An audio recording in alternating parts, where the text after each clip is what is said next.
off new hardcovers, and then you got your Barnes & Noble discount on top of it. Okay, cool. So I was You like, still have the Barnes Noble discount? that's a fun story. You should ask Paige about it Okay, sometime. I would, but she's not here. Yeah, it's true. So basically, what happened is apparently last December, I woke up in the middle of the night, subscribed to Barnes and Noble again because I got an email saying, and this is the thing. So this is weirdly how, like, I've done a lot of weird shit in my sleep. I've bought graphic novels in my sleep, ordered shit in my sleep, whatever, right? Like, I wake up, I do it, not like I'm not like sleep shopping. But anyways, so Okay, so you are conscious of your doing this. You're I just just don't doing it remember all of doing a it. sudden in the middle of the night. Yeah, What? I just don't remember doing it. That's the Okay. thing. I'll wake up and I'll see like an email from like Amazon saying thank you for your order. I'm like, wait, what? At the time, you woke up and you're like, "Oh, that's a good idea." Yeah. So with the Barnes and Noble Okay. thing is, I got an email a few weeks before saying, hey, we know you used to be a member. If you sign up now, it's like a discounted price. Yeah. So in the back of my mind, that was sitting there apparently. So I woke up one morning, like at like 3 a.m, grabbed my phone, signed up, went back to sleep. Woke up in the morning, saw an email saying, hey, thanks for subscribing. Here are your member discounts. And I was like, wait, what? So I thought it was a scam. Right. So I was like, well, it's got to be a scam. I'm not going to click on it, right? So I went to the Barnes & Noble app, logged in. Sure enough, activated December 1st, 2021. I was like, oh, apparently I have a subscription to Barnes & Noble again. Why? Well, sleep. You thought it was 5 years ago. Yeah. I was like, okay, well. So I've used it a few Yeah, times. Barnes and Noble. We go there all the time. Subscribe. Yeah, I was like, all right. The occasional Stephen King or Joe Hill book or something, but I was like, all right, well, okay, whatever. So yeah, that's the story of how I got a Barnes and Noble membership again. Okay. Do you get discounts on coffee and stuff? You can Yeah, always go there and get coffee. you do. You get discounts on coffee. Yeah, there you Yep. Paige just asked who the fuck is Scotty. go. Of course, she wouldn't know who Scotty is. Yeah. And then so I sent her. I sent gifts to the group of old school Scotty and new school Scotty. Oh, really? Yeah, and I was like, those are Scotties, or these are Scotties. Anywho, speaking of Scotties, actually, Joe, Okay. Okay. Neil Blomkamp is set to direct another movie. Oh, is he? Yeah, it's gonna star What movie David would that be? Harbour of Stranger Things in it. It's called Gran Turismo. Wait, the video game? That is correct, sir. It is. They're making a Gran Turismo video game, and they're giving it to Neil Blomkamp. All right, so this is the I'm thing. not saying that. I'm not saying that I'm upset about that because I love Neil Blomkamp, but like, it's not sci-fi.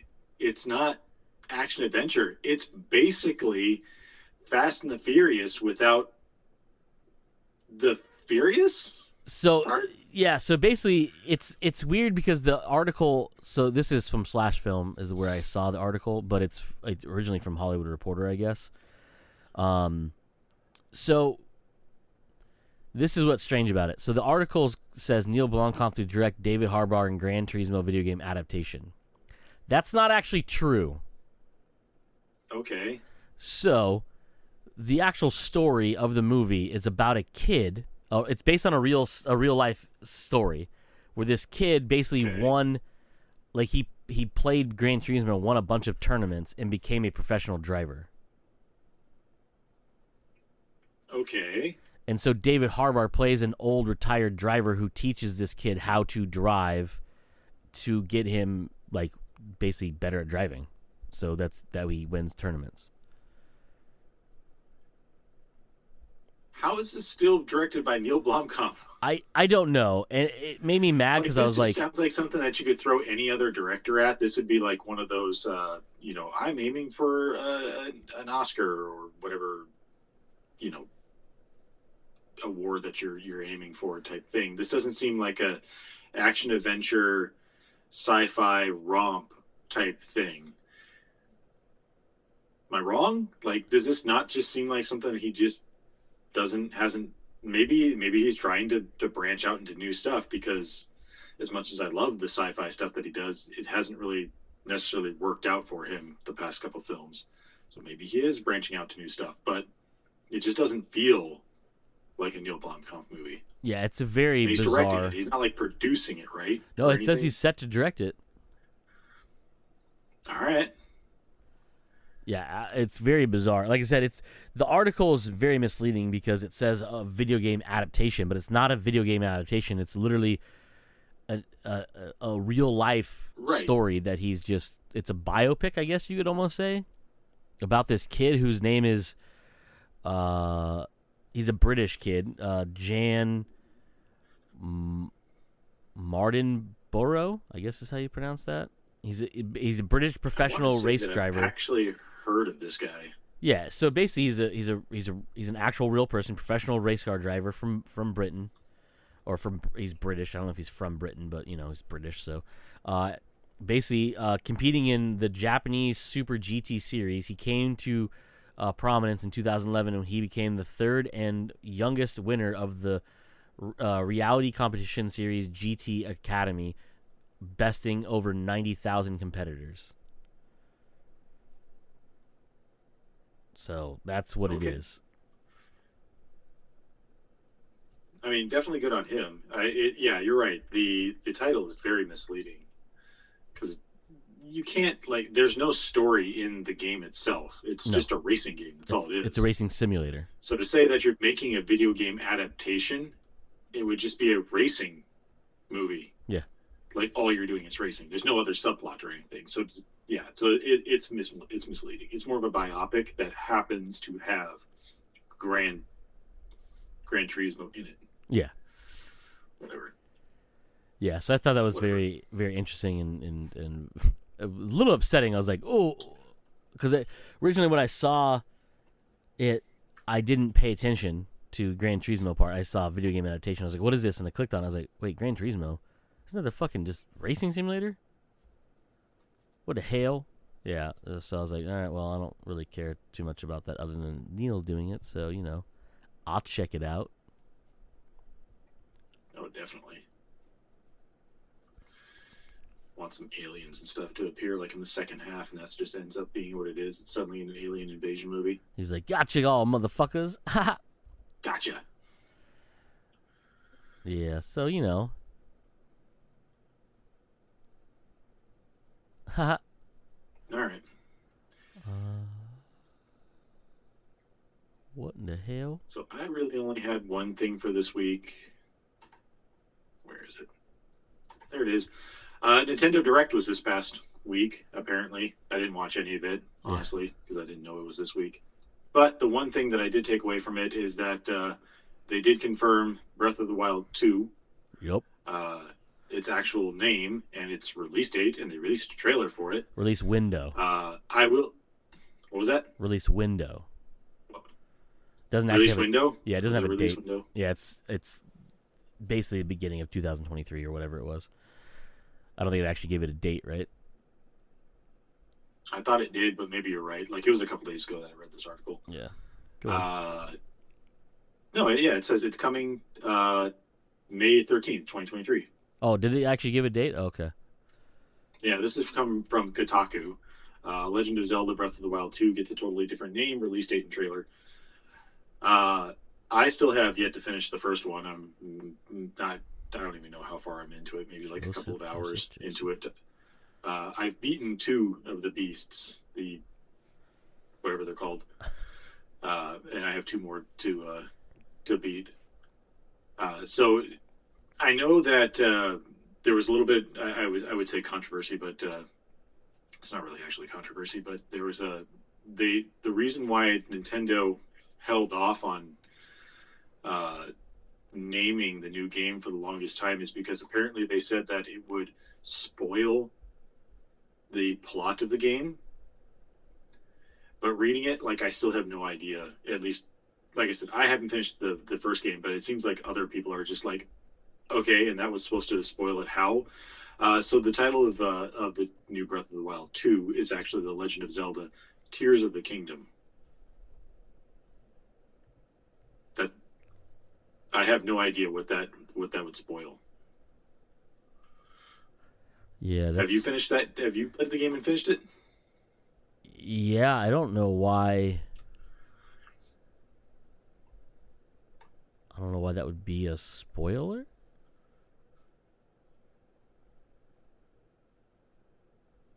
Yeah, I'm confused by that. Yeah, according to Kotaku here, it says it does, after all, seem to have a direct connection to the previous open world game. It's kind of funny to get the announcement of the game's title this far in, but for a long time, Nintendo insisted that the real name of the new Breath of the Wild game would spoil something about the premise. So any going theories as to what the title could be referring to, lore folks. So that's just the author of the article asking the public, like, what do you think this could be spoiling? Because we have no idea. Yeah. Weird. Okay. Yeah, definitely weird. But yeah, it looks like May 23rd, May 13th, 2023. So 5/13/2023 is when we will get Breath of the Wild 2. I may have Breath of the Wild 1 beat by then. I may not. I don't know. Doubt it. We'll find out. Doubt it. He says doubt it. And that's probably true because I still have yet to beat the Blood and Wine expansion for The Witcher 3. You know, I only beat Metroid Dread by accident 2 weeks ago. It was an accident. I tried. And I finally beat him. I finally beat the game. So it wasn't by accident. It's by sheer force of will and like a 6-month gap of resting. I'm plotting. And forgetting the controls and then having to relearn the controls in the final boss battle. You know how difficult that is? Yeah, it's not exactly the way I do it. Just let you know. Anyway. Anywho. Beyond that, the only other thing I saw this week was that Marvel apparently announced. Let me see if I can get this straight, because the titles, it's from Vulture. The article's from Vulture. And the title is Unorthodox's Shira Haas cast as Sabra in Captain America: New World Order. Yeah. That's basically it. I don't know much about this character, and I was reading about her in this article. Apparently, she's a Mossad agent, I believe it was. There's a lot of backstory here about it and when she first appeared, and what she kind of does and whatnot. She is a superhero. I don't remember what her powers were. Maybe you do. Maybe you know. But yeah, just that they're adding a new Marvel hero to the MCU. That's it. All right.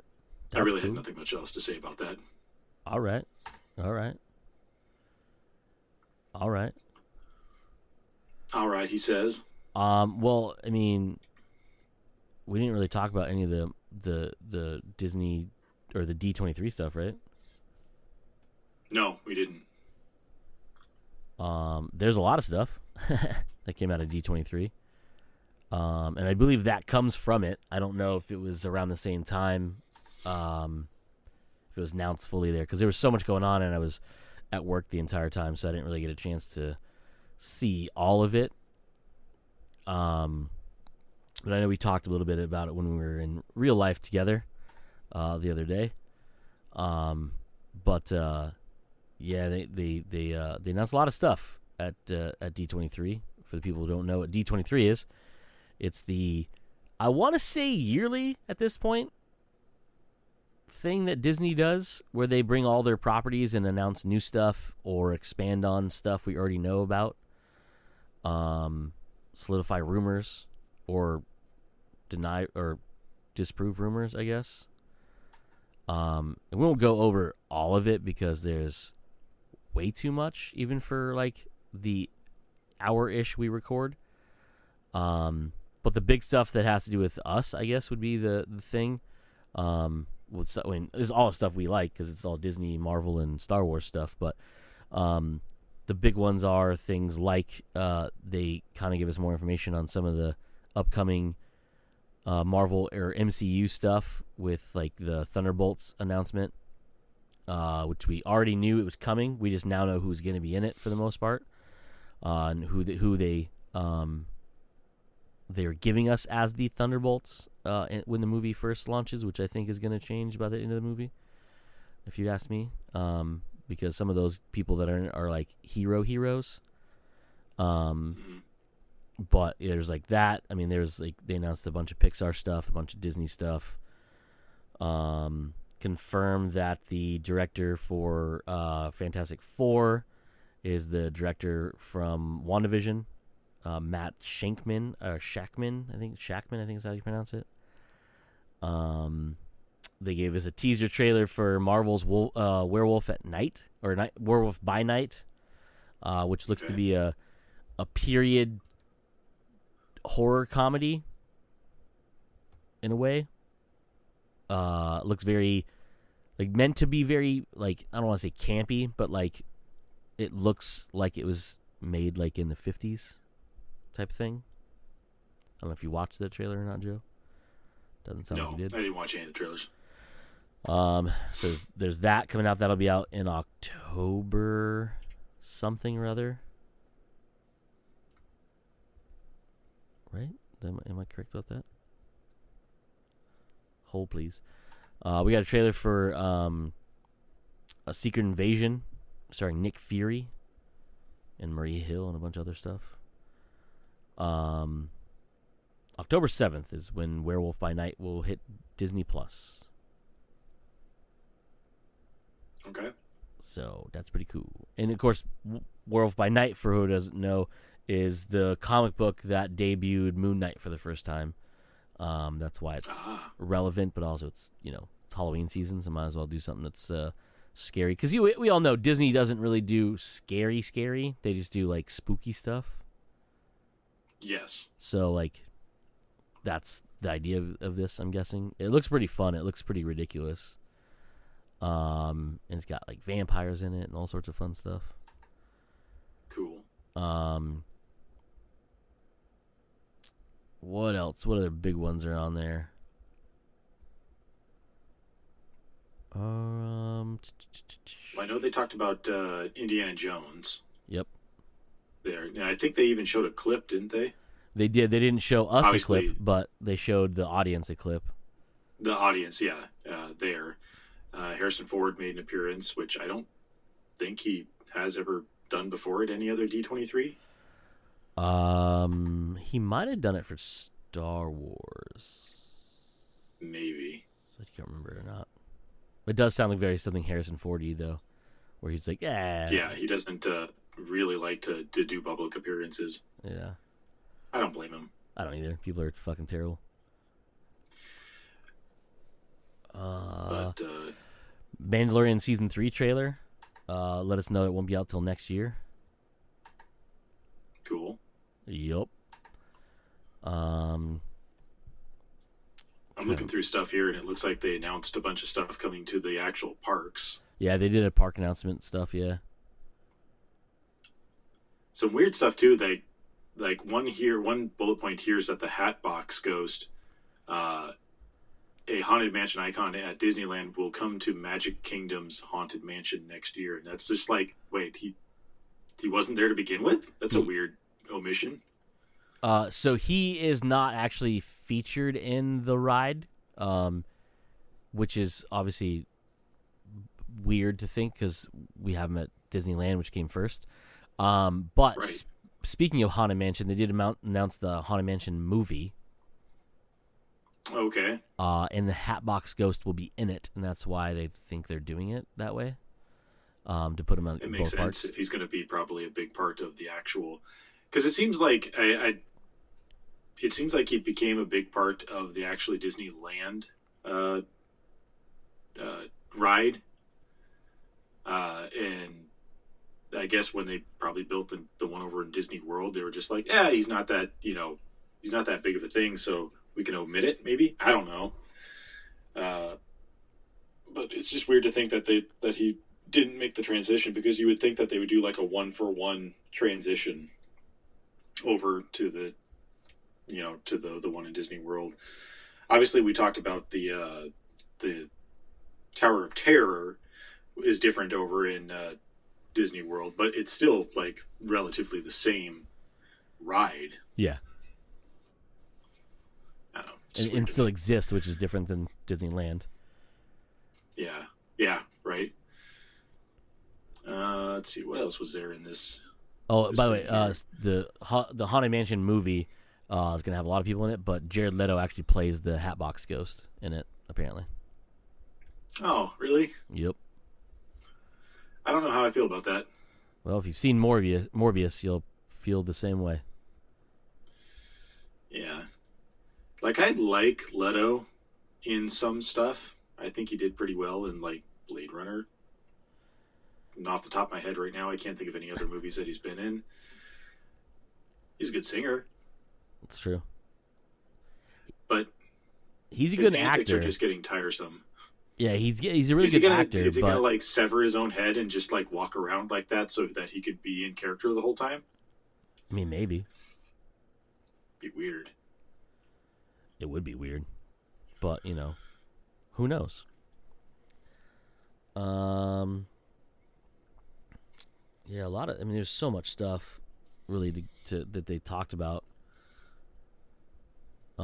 Star Wars related stuff. Obviously, gave a Mandalorian 3 trailer, a new trailer for Andor. The trailer for Star Wars Tales of the Jedi, which is a animated um, anthology type thing. You tell different stories in the Star Wars realm, like the young Dooku and things like that. They show Yoda with hair again, which is bizarre.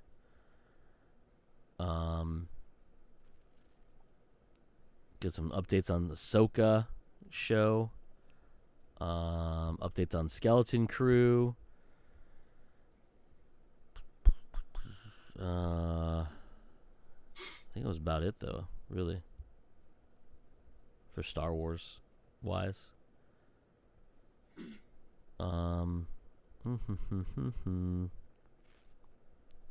There wasn't a lot of like surprise stuff. Like it was just basically showing off like some trailers for stuff that we hadn't seen yet, like Mandalorian season 3, Secret Invasion. The big stuff they debuted was like the Thunderbolts cast and who's going to be in it. A couple different things. They had the main cast from Wakanda Forever there. That was pretty cool. Okay. Debuted like the Disenchantment trailer, which is the sequel to Enchantment, the live action movie from a bunch of years ago.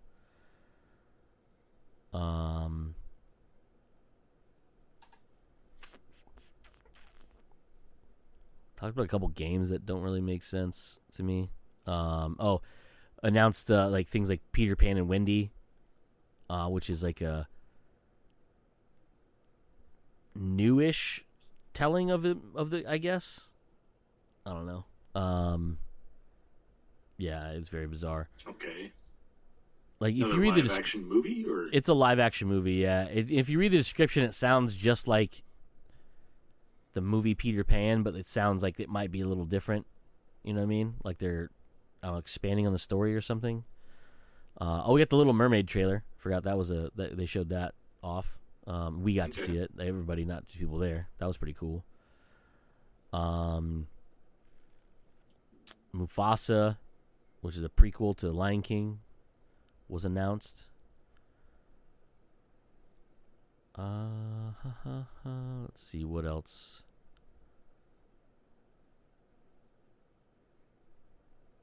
Talked more about the Ironheart show that's coming out on Disney Plus, which That character debuts in Wakanda Forever, which obviously comes out very soon.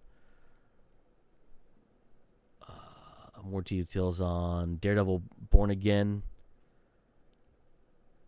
was in there. What else?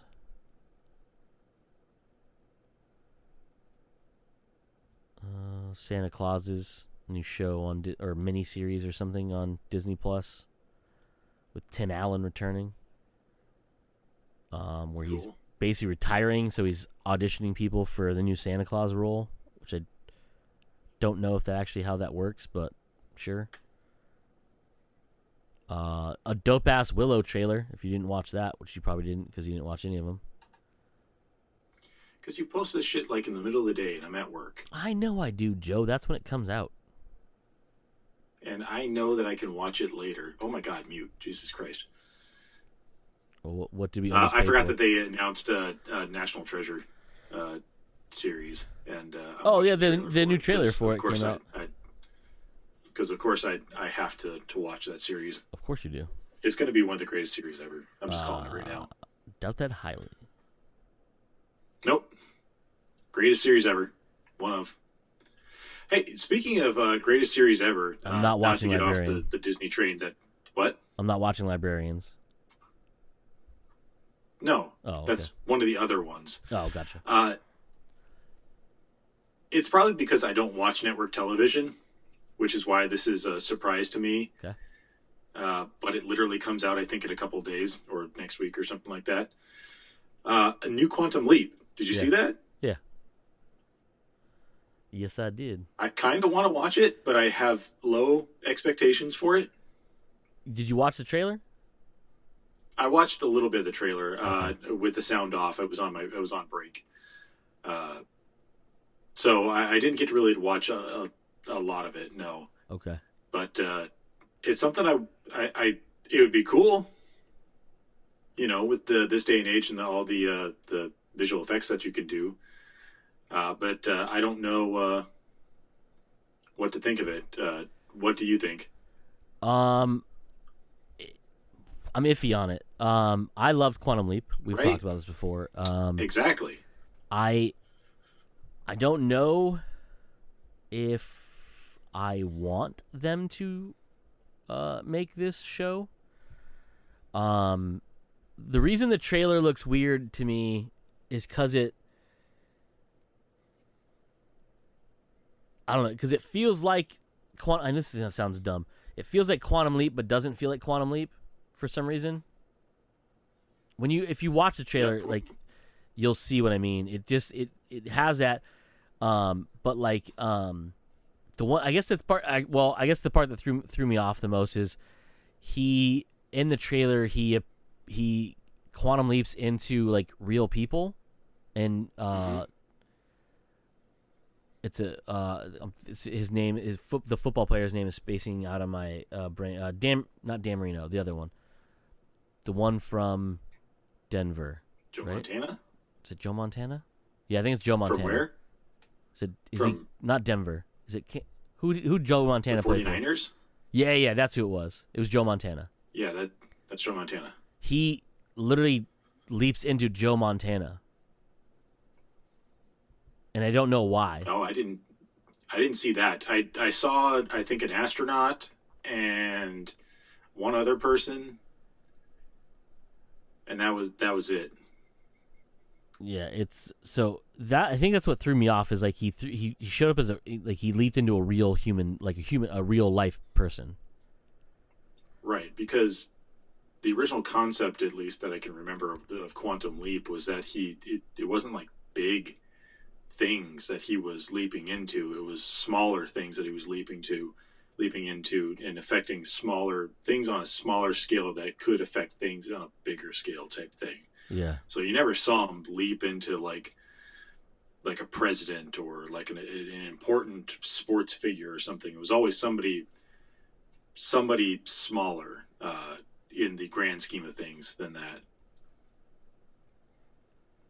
Yeah, it that'd be interesting. Debuts Monday on Peacock. That's what I was looking for here. Yeah, Monday, September 19th at 10 p.m. Eastern on Well, this is NBC. NBC Peacock. Yeah, it's one of the first ones that does. NBC That's Peacock. gonna be on both. Yeah, because before they Okay. announced a lot of stuff was gonna be the day after, which is just shitting on people who subscribe to your network. You know what I mean? Like that's just why make them Like wait? you pay for it. Well, I get why they're doing that because they want you to pay for cable first and foremost because that's where they make most of their money. Yeah, but fuck cable. But you are right. Like, if I'm literally paying for your service directly, not for a service in general, Yeah. that you get a cut of the profits from, but I'm literally paying for your service directly, it should be same day. Like the minute that it gets released on TV is the minute that it should be released on your streaming network. Yeah, exactly. I'm trying to see. Nope. Nope. Okay, that does not help me any. Trying to see if anybody had information on it, but it just keeps giving me like old school Quantum Leap. I don't want old school Quantum Leap. Right. Aha, there we go. I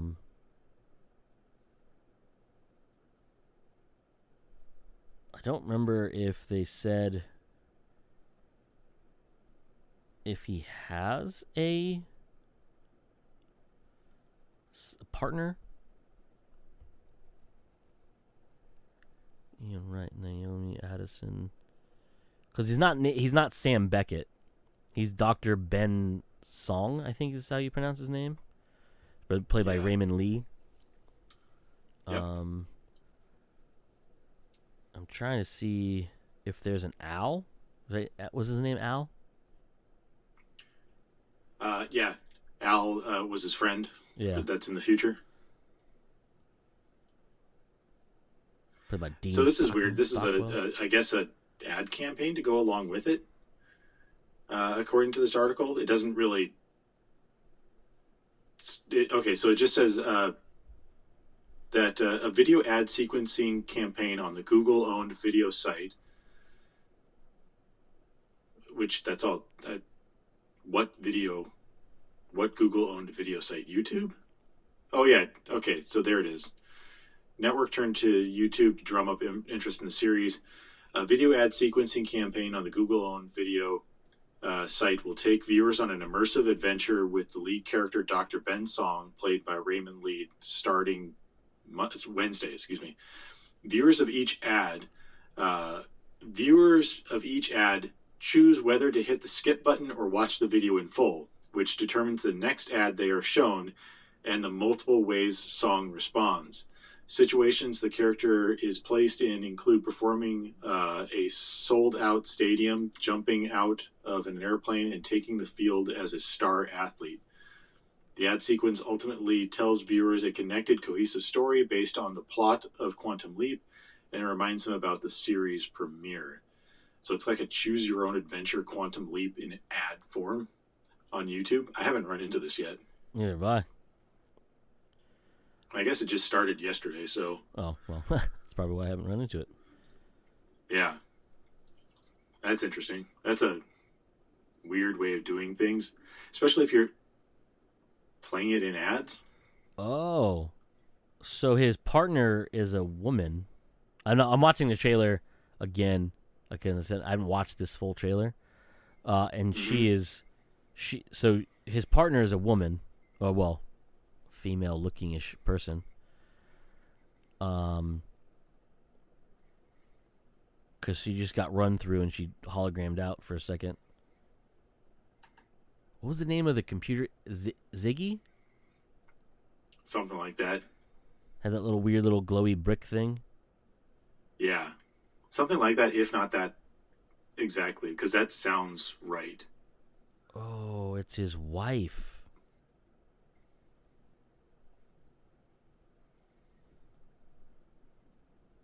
That's a twist. Yeah.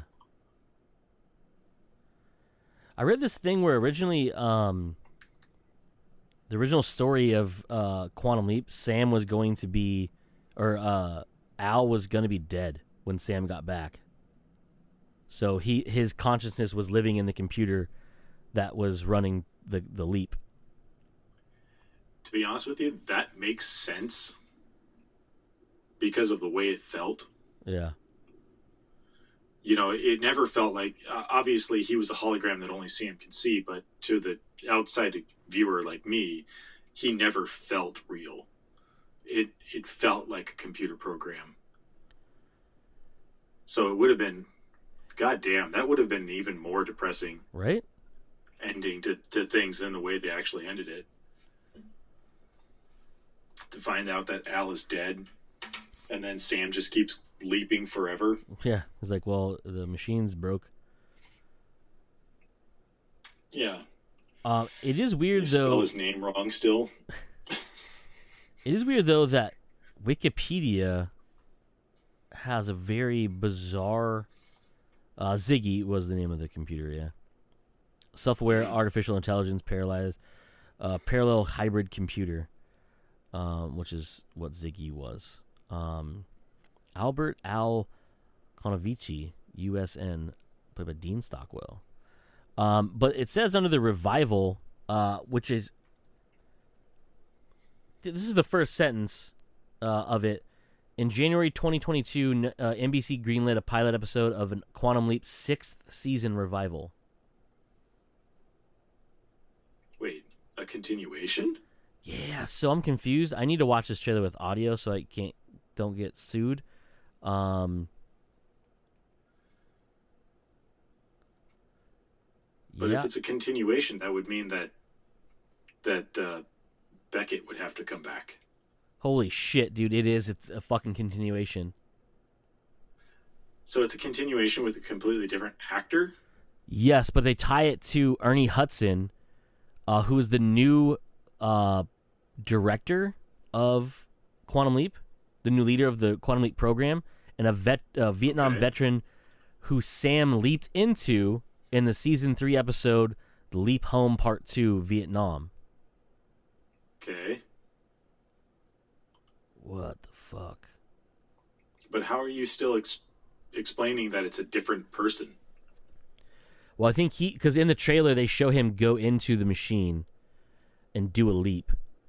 But I guess where I'm hanging up is you say it's a continuation. Oh, okay, I see what you're saying now. It's not a continuation of Sam's Sam's. until just now. It's not a continuation of Sam Beckett's story. It's just a continuation of the Quantum Leap story. Yep. They're connecting it with Ernie Hudson, not Sam Beckett. So it is a new Quantum Leaper. It's just not connected because of Sam. So it says here in a brief description of what the pilot is. The pilot will take place... I wonder... sorry, go ahead. Sorry, go. No, go ahead. The pilot will take place 30 years after the conclusion of the original series, with a new team reviving Project Quantum Leap to understand both it and the fate of Sam Beckett. So that kind of gets into the question that I have, because if you don't remember, like the last couple seasons, and a lot of it's really spotty to me, because in the last couple seasons they introduced like the evil Quantum Leapers, and you basically found out that it was basically God that was keeping Sam leaping around, and it was he had a choice at the end to whether to go home or to continue to keep leaping, basically at God's will to help people out. So that's my question of like, I can see that like in the future, you're like, well, what happened to Sam? We know that the project worked, but why did he never come back? And I guess you're just sending another person in to try and figure that out. But in the grand scheme of things, does it then happen that God just takes over again and just starts leaping this new dude around? Or is it more controlled that now? And are they even going to broach that subject of God meddling in the Quantum Leap program? Yeah. It'll be interesting. It's very strange. There's books. Did you know that? No, I didn't know there were books. I'm not surprised that there would be books. But are they then going to also talk about the evil quantum leapers? I don't know, because weren't the even quantum leapers from the future? Like the Sam's future too? I don't remember enough. I'm trying to look up while you're answer talking. that question. It would make sense if they were from a more distant future than Sam, because you would be hard to. I guess it wouldn't be hard to think that a secret government program would leak secrets, and then also somebody else would try and utilize that information for their own gain. But I would think such a big program wouldn't be, would be a lot more secret until sometime in the future. So beyond the time that Sam went a jumping. But yeah, I don't remember. Those seasons were like where I started kind of falling off because they got a little bit too like the original concept works so well, but I get the fact that you have to kind of spice things up because it gets a little boring after a while, and you have to start answering questions of like why the fuck Sam is actually leaping so much and not being able to leap home. You can't just keep that a secret for so long. So they do have to progress plot points. I don't remember. I'm trying to remember. So I was looking at other stuff, but I found the synopsis of the final episode. I think that's weird. I'd have to rewatch it to fully understand, or not rewatch the whole series, but rewatch the whole thing. So it says here that the bartender Al, who is believed to be God, denies being God, then tells Sam that he controls his own leaps and he could return home whenever he wants. As much as he wants to go home, Sam decides to revisit Al's wife Beth and tells her that Al's still alive. In the end, Al and his wife remain together and have 4 daughters. Sam never returns home. Okay, so it's not officially said that it's God, but it's still someone that knows about Quantum Leap. Yeah. And that he's been doing it. And it's heavily implied that it's God, even though he denies it. Okay. But it was still Sam's choice to continue to leap around. Yeah. According to this. Yeah. Well, it'll be interesting. If I remember it and I get time, I will probably watch an episode, maybe 2, just to see how it is. Yeah, it's very interesting. I do, what I actually found out, and I didn't know because I didn't really deep dive into this too much. And if I go to the top here, the creator of it is actually back for it. So That's at least good to hear. Donald P. Bellisario, I guess is how you say it. I don't know, I'm terrible with names and words, basically. Yeah, it says that. Whoa, slow down scrolling. Whew, that was quick. I can't read that fast. Where'd it go? It says Bellisario is involved, while the showrunners include Stephen Lennon and Brian Winbrandt, with Deborah Pratt and Martin Giro as executive producers. But he says he is involved in it. What that means, I don't know, but it does say that he's involved, so that's a good thing. Interesting. That's kind of cool that they're kind of like, it's a revival, not a reboot. And I do wonder if we're going to get an appearance by now that Sam. I understand how it is a revival. It does make sense in the grand scheme of things, and it is a little bit more interesting story wise. Because, like I said, obviously in the future after Beckett, Quantum leaps, and basically they lose track of him after a certain time. Because obviously they had a connection with him with Al. and they lose that connection. It's like, well, what happened to Sam? Can we send somebody else in to Quantum Leap and find Sam?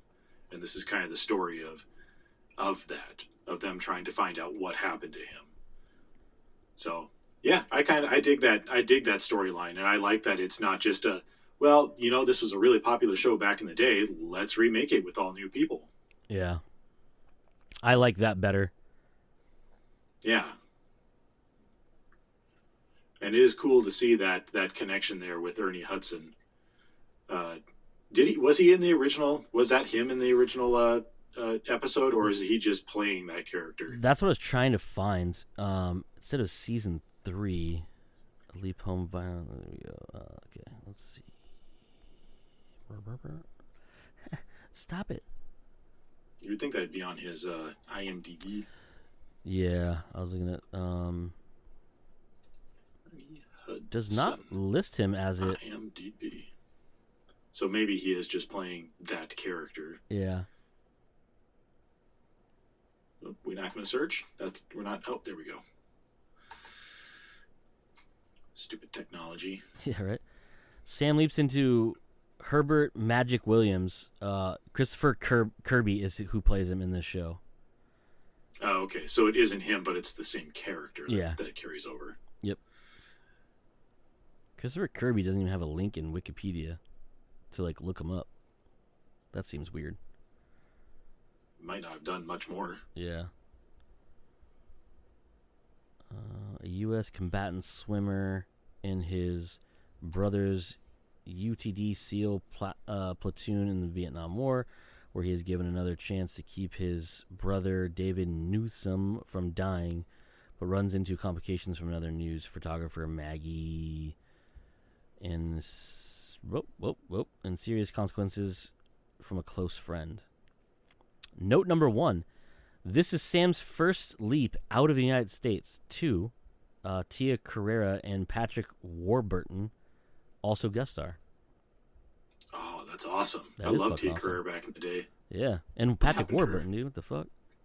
Oh, yeah. I mean, I love Patrick Warburton, too. She's actually in that Joe Coy movie, Easter Sunday, I think it's called. She plays one of his aunts. Aunts, whatever you want to call them. Shocking to you, I know. She used to do a show called, I'm looking for it right now, and it was the show that, oh, fuck, where was it? It was a Indiana Jones Tomb Raider type show on TV, and I loved watching it. What the fuck was the name of that show?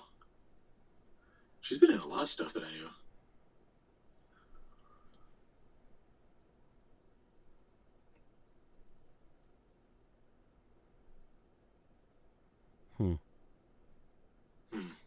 Maybe it wasn't her now.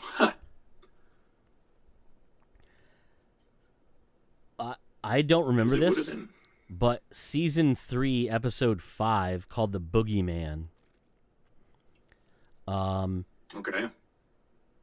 Set in Maine, Sam inadvertently gives Joshua Ray's... Relic Hunter, there it is. Sorry, Relic Hunter, that's what it was. Relic Hunter. It was one of those dumb, I want to say like Hercules style, like just low budget shows, but it was a low budget Indiana Jones, Tomb Raider, National Treasure, librarians type show, and I just love those types of shows, those types of weird stupid history shows, and I loved her in it. It was awesome. Oh yeah, I never watched the show, but I do remember seeing this. It was a great show. I'm sure it wasn't. Regardless of what these ratings say, it was a great show. IMDb has a 6.4 out of 10, so it couldn't be that great. Just kidding. No. Regardless of what these say. Yeah, well, you also like librarians, so... Yeah, because it's an amazing show. No, it's not. Yeah, it is. Nah, bruh. Yeah, bruh.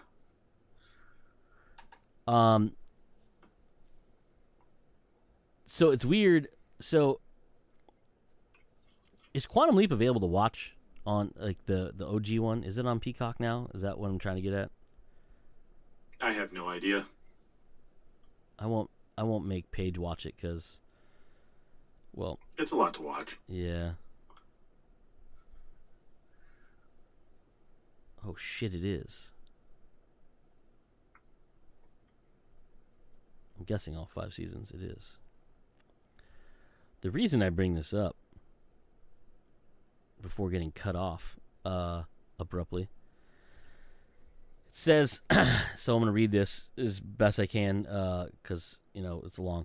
Sam leaps into a horror novelist, Joshua Ray, on Halloween, and his friend finds himself surrounded by mysterious deaths. Al and Ziggy are not predicting the deaths. Sam needs to prevent the strangulation of Joshua's fiancée Mary, but Sam is running out of time and suspects, while the only clue is a message detailing the deaths of a typewriter on a typewriter. It says, Note 1. Set in Maine, Sam inadvertently gives Joshua Ray's young budding author friend Stevie, aka Stephen King, plot ideas for a number of King's future bestsellers. That's dope. I didn't know that. Yeah.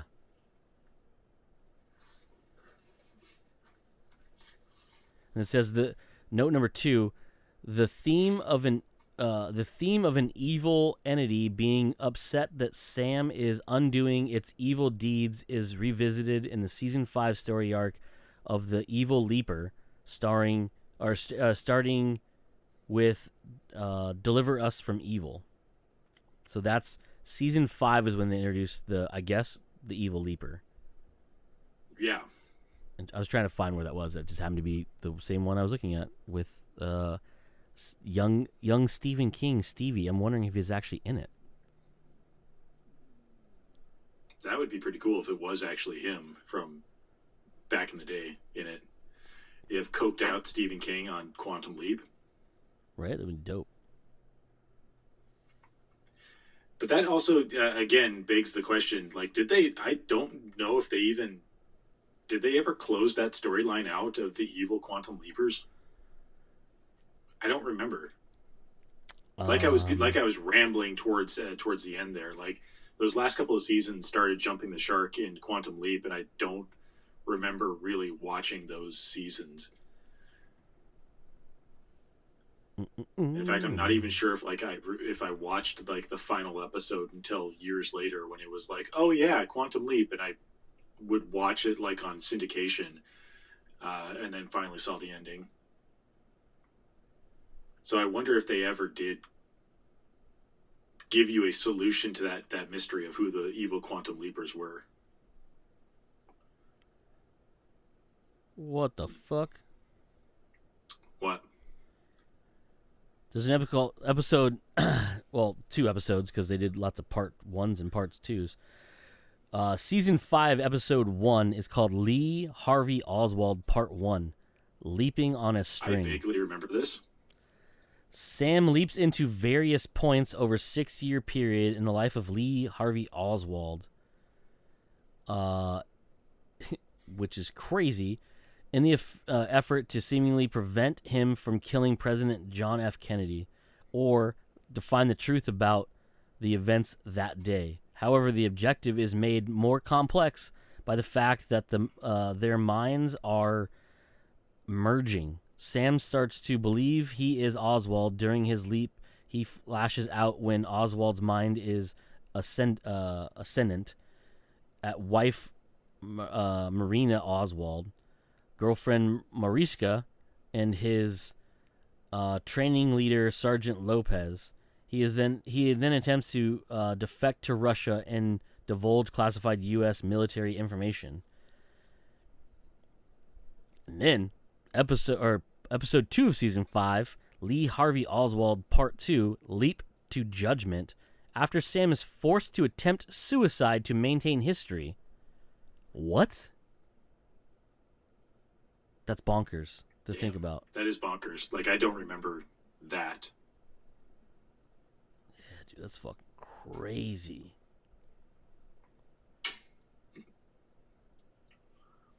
Nowhere to run. Sam leaps into Leon's strides, dangerous criminal who has taken Carol Pruitt and her young daughter Becky hostage. Jesus.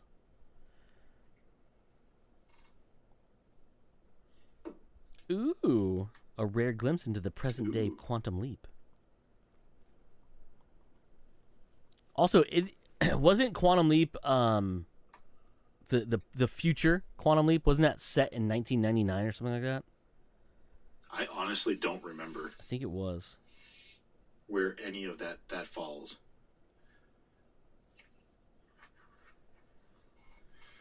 Sam leaps back into Jimmy Lamato, Brad Silverman, but is perplexed when he finds that the happy future has suddenly ensured in this previous leap is not taking place, and in the marriage of his brother and sister-in-law, Frank and Connie, is falling apart. Shortly thereafter, Sam finds something he never expected. A female quantum leaper named Aaliyah, aided by observer Zoe, is apparently there to put wrong what went right. Okay, there it is. There's the evil leaper.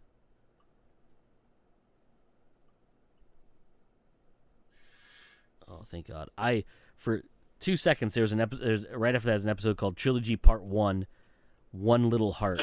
I scrolled down and said Trilogy Part 2, and I was like, please, God, Quantum Leap, please have done a Part 3, and they did.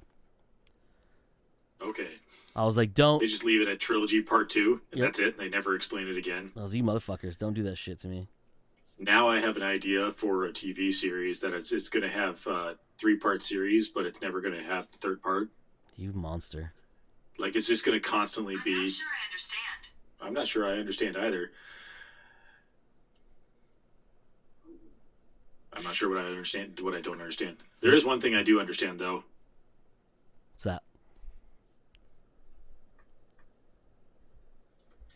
Okay. It's time to go. Oh, shit. Gotta go. All right. Well, that has been a very weird episode of Comes Naturally, but we have been... Joe. I have been Cody and usual. You fuckers just came naturally. Quantum, bye. Gross.